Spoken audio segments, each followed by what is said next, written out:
আজকে বেসিক্যালি আমরা এখানে অ্যাপ্রোচ করেছি ডাইরেক্টর অফ হায়ার এডুকেশনকে, কারণ আমরা দেখতে পাচ্ছি যে ত্রিপুরা রাজ্যে যে পরিমাণ শিক্ষক স্বল্পতা বা শর্টেজ টিচার্স প্রতিটা গভর্নমেন্ট স্কুলে বা বিদ্যাজ্যোতি স্কুলে, এটা খুব অ্যালার্মিং একটা ইস্যু। স্কুলের যে কারিকুলাম এগুলো ফুলফিল হচ্ছে না এই শর্টেজ টিচারের কারণে।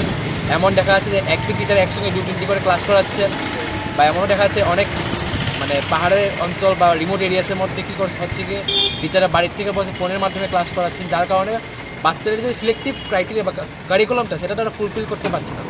তো আমাদের ডাইরেক্টরের কাছে আমরা এই কমিটি নিয়ে আসলাম এবং আমরা এনএসএর পক্ষ থেকে কিছুদিন ধরে আমরা স্টাডি করে রিসার্চ করে আমরা কয়েকটা আমাদের তরফ থেকে অ্যাডভাইস দেবো ওনাদেরকে, যাতে উনি টিচারদের কয়েকটা স্পেসিফিক ট্রেনিং প্রোগ্রামস দেন, যার কারণে টিচাররাও উৎসাহিত হোক রিমোট এরিয়াসে যাওয়ার জন্য। এবং দ্বিতীয়ত আমরা ওনার কাছে আবেদন রাখবো যেন যদি টিচার শর্ট থাকে তাহলে যাতে টিচার্সদের যে কোটাটা এটা ফুলফিল করা হোক।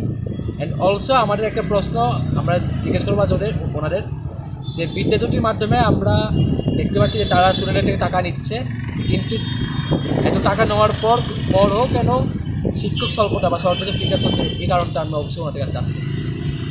আপনার পরিচয়? আমি স্বরূপ কুমার শীল, প্রেসিডেন্ট এনএসইউ ত্রিপুরা।